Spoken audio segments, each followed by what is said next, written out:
Analytics. Imagine you have a big box of colorful building blocks. Each block is like a piece of information or data. Now, let's say you want to build something cool with these blocks, like a tall tower or a fancy castle. But before you start building, you need to figure out a few things. What do you have? You need to look at all the blocks you have and see what colors and shapes they are. This is like looking at all the data you have and seeing what information it holds.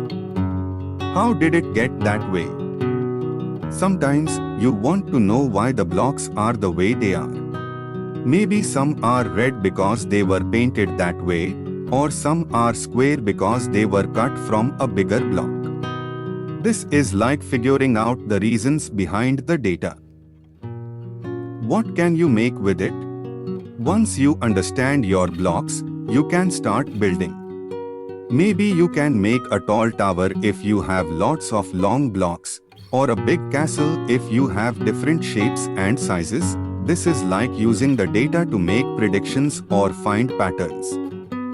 How can you make it better? Sometimes you want to make your tower or castle even better.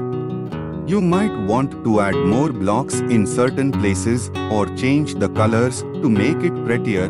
This is like using the data to make decisions or improve things in the future.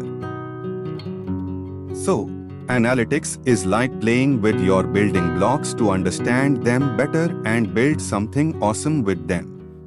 And in data science, analytics is a big part of how we learn from data and use it to do cool stuff, like making predictions, finding patterns, or solving problems.